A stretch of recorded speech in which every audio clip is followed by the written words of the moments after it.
दोस्तों आज का हमारा टॉपिक है प्राइमरी मेमोरी या मुख्य मेमोरी, है ना। यह संग्रह इकाई बहुत महत्वपूर्ण है क्योंकि माइक्रो प्रोसेसर निर्देश व डाटा को मुख्य मेमोरी से ही पढ़ता है ना। यह दो प्रकार के कार्य करती है। नंबर 1, डाटा को माइक्रो प्रोसेसर तक पहुंचाना, और नंबर 2, माइक्रो प्रोसेसर से प्रोसेसिंग के पश्चात परिणामों को संग्रहित करना, है ना। जब कंप्यूटर में मेमोरी शब्द का प्रयोग किया जाता है तो उसका अर्थ प्राइमरी मेमोरी से होता है। यह 3 प्रकार की होती है। Number 1, read only memory, RAM memory और कैच मेमोरी, है ना, या केस मेमोरी, है ना। हाँ, तो चलिए देख लेते हैं। फर्स्ट, रोम, रीड ओनली मेमोरी, है ना। रीड ओनली मेमोरी में सूचनाओं को केवल पढ़ा जा सकता है, इसलिए इस मेमोरी को रीड ओनली मेमोरी कहते हैं या कहलाती है ना। एवं यह मेमोरी नॉन वोलेटाइल मेमोरी होती है, अर्थात इसमें सूचनाएं स्थायी रूप से संग्रहित रहती हैं।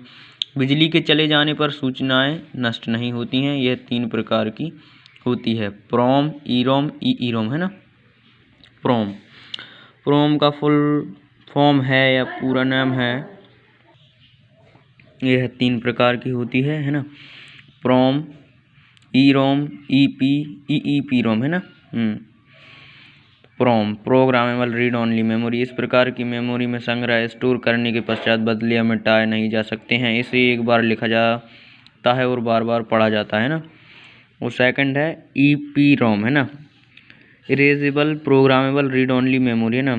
इस मेमोरी में प्रोग्राम स्टोर करने के पश्चात बदला या हटाया जा सकता है। इस मेमोरी से प्रोग्राम हटाने के लिए परावैज्ञानिक किरणों अल्ट्रावायलेट रेज का उपयोग किया जाता है ना, और नए प्रोग्राम संग्रहित किए जाते हैं ना। थर्ड है ईईपीरोम, है ना, electrically erasable programmable read only memory, है ना। इस मेमोरी में प्रोग्राम को आवश्यकता पड़ने पर विद्युत तरंगों द्वारा मिटाया जा सकता है और नए प्रोग्राम डाले जा सकते हैं ना। और अब सेकंड है रोम, हो गया, है ना। रोम 3 प्रकार की होती थी। अब सेकंड है रैम, है ना। RAM, random access memory. इस मेमोरी में सूचनाओं को पढ़ा व लिखा जाता है ना, तथा इसमें सूचनाओं को संग्रह भी किया जा सकता है ना, या जाता है ना। यहाँ रैंडम शब्द का अर्थ है कि इस प्रकार की मेमोरी में सभी लोकेशन को पढ़ने में या लिखने में समान समय लगता है। यह वोलेटाइल मेमोरी होती है, अर्थात बिजली चले जाने पर इसमें संग्रह या स्टोर किए गए डाटा को हमेशा के लिए नष्ट हो जाता है ना। डाटा हमेशा के लिए नष्ट हो जाता है। यह एक अस्थायी मेमोरी है ना। यह 2 प्रकार की होती है ना, रैम, है ना, स्टैटिक रैम और डायनामिक रैम, है ना। इसे एस रैम या डी रैम बोल सकते हैं ना। तो स्टैटिक रैम, है ना, फर्स्ट है स्टैटिक रैम। एस रैम में सूचना स्थायी रूप से संग्रहित रहती है। यह मेमोरी डी रैम की तुलना में अधिक कार्य करती है ना। यह मेमोरी महंगी होने के कारण अधिक उपयोग में नहीं ली जाती है ना। डायनामिक रैम, है ना, सेकंड डायनामिक रैम, है ना, या डी रैम। यह मेमोरी गतिशील होती है।